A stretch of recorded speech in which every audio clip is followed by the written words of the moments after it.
ಇವತ್ತಿನ ವಿಡಿಯೋದಲ್ಲಿ ಒಂದು ಸೈಡ್ ಡಿಶ್ ರೆಸಿಪಿ ತೋರಿಸ್ತಾ ಇದ್ದೀನಿ. ಪೂರಿ, ಚಪಾತಿಗೆ, ಪರೋಟಕ್ಕೆ ತುಂಬಾ ರುಚಿಯಾಗಿರುತ್ತೆ.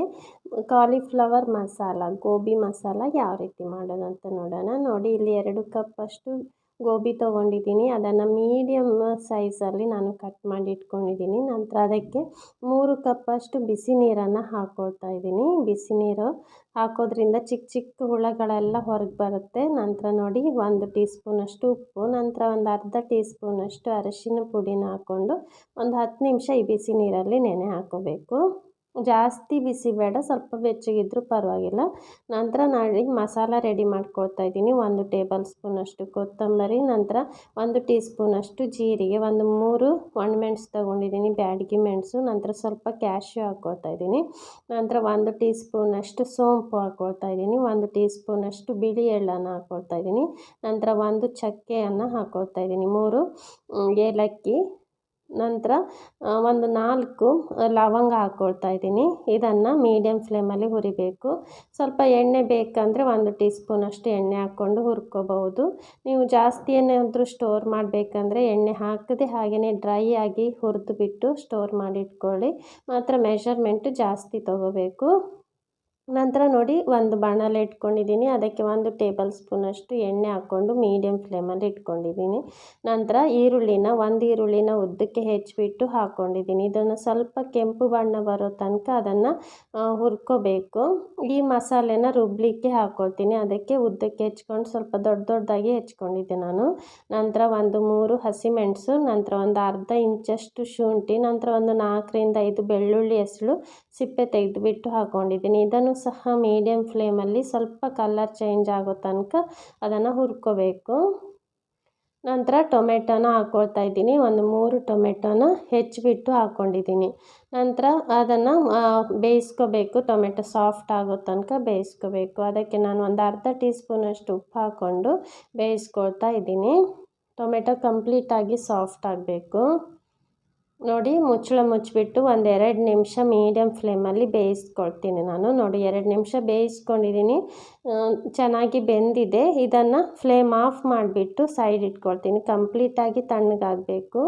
ನಂತರ ನೋಡಿ, ನಾನು ಮಸಾಲೆ ಹುರ್ಕೊಂಡಿದ್ನಲ್ಲ, ಅದನ್ನು ಮಿಕ್ಸಿ ಜಾರಿಗೆ ಹಾಕ್ಕೊಳ್ತಾ ಇದ್ದೀನಿ. ಇದನ್ನು ನುಣ್ಣಗೆ ಪುಡಿ ಮಾಡ್ಕೋಬೇಕು. ನೀರು ಹಾಕಬಾರ್ದು, ಹಾಗೆಯೇ ಪುಡಿ ಮಾಡ್ಕೋಬೇಕು.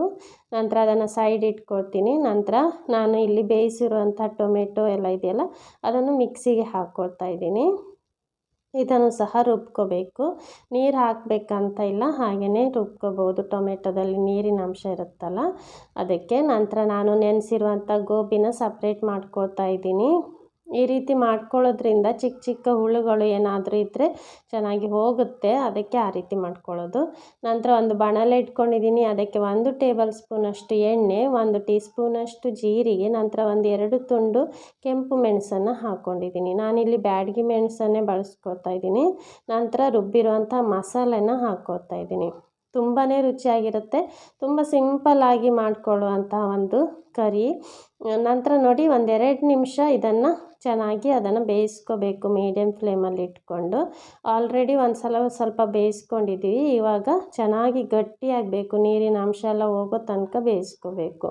ನಂತರ ಅದಕ್ಕೆ ಪುಡಿಯನ್ನು ಹಾಕ್ಕೊಳ್ತಾ ಇದ್ದೀನಿ. ಮಸಾಲೆ ಪೌಡರನ್ನು ಹಾಕ್ಕೊಳ್ತಾ ಇದ್ದೀನಿ. ಇದನ್ನು ಸಹ ಚೆನ್ನಾಗಿ ಅದರಲ್ಲಿ ಮಿಕ್ಸ್ ಮಾಡ್ಕೋಬೇಕು. ನಂತರ ನಾನು ಗೋಬಿ ಇದೆಯಲ್ಲ, ಅದನ್ನು ಹಾಕ್ಕೊಳ್ತಾ ಇದ್ದೀನಿ. ಗೋಬಿ ಹಾಕ್ಕೊಂಡ್ಬಿಟ್ಟು ಒಮ್ಮೆ ಚೆನ್ನಾಗಿ ಅದನ್ನು ಮಿಕ್ಸ್ ಮಾಡ್ಕೊಳ್ಳಿ. ಲೋ ಫ್ಲೇಮಲ್ಲಿ ಇಟ್ಕೊಳ್ಳಿ ಗೋಬಿ ಹಾಕಿದ ಕೂಡಲೇ. ನಂತರ ಚೆನ್ನಾಗಿ ಮಿಕ್ಸ್ ಮಾಡ್ಕೊಳ್ಳಿ.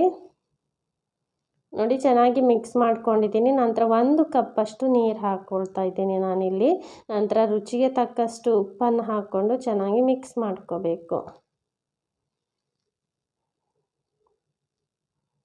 ಗೋಬಿ ಬದಲು ಆಲೂಗಡ್ಡೆಯಲ್ಲೂ ಮಾಡ್ಕೋಬೋದು. ಬೇರೆ ಬೇರೆ ತರಕಾರಿಯಲ್ಲೂ ಸಹ ಇದೇ ರೀತಿ ಮಾಡ್ಕೋಬೋದು. ತುಂಬಾ ರುಚಿಯಾಗಿರುತ್ತೆ. ನಂತರ ಒಂದು 10 ನಿಮಿಷ ಮೀಡಿಯಮ್ ಫ್ಲೇಮಲ್ಲಿ ಬೇಯಿಸ್ಕೊಳ್ತಾ ಇದ್ದೀನಿ ಮುಚ್ಚಳ ಮುಚ್ಚಿಬಿಟ್ಟು. ನೋಡಿ, ಚೆನ್ನಾಗಿ ಬೆಂದಿದೆ. ಮಸಾಲೆ ಎಷ್ಟು ಚೆನ್ನಾಗಿ ಬಂದಿದೆ ನೋಡಿ, ತುಂಬಾ ರುಚಿಯಾಗಿರುತ್ತೆ. ನೋಡಿ, ನಂತರ ನೋಡಿ ಎಷ್ಟು ಗಟ್ಟಿ ಗ್ರೇವಿ ಇದೆ ನೋಡಿ, ತುಂಬಾ ರುಚಿಯಾಗಿರುತ್ತೆ. ಕೊನೆಯದಾಗಿ ಸ್ವಲ್ಪ ಕೊತ್ತಂಬರಿ ಸೊಪ್ಪನ್ನು ಹಾಕ್ಕೊಳ್ತಾ ಇದ್ದೀನಿ.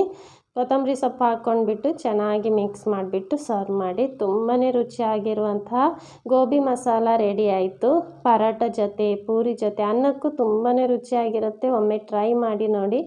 ನನ್ನ ಈ ರೆಸಿಪಿ ನಿಮಗಿಷ್ಟ ಆದರೆ ಪ್ಲೀಸ್ ಲೈಕ್ ಮಾಡಿ, ಶೇರ್ ಮಾಡಿ. ನನ್ನ ಯೂಟ್ಯೂಬ್ ಚಾನಲ್ನ ಸಬ್ಸ್ಕ್ರೈಬ್ ಮಾಡಿ, ನನ್ನ ಫೇಸ್ಬುಕ್ ಪೇಜನ್ನು ಫಾಲೋ ಮಾಡಿ. Thank you so much for watching.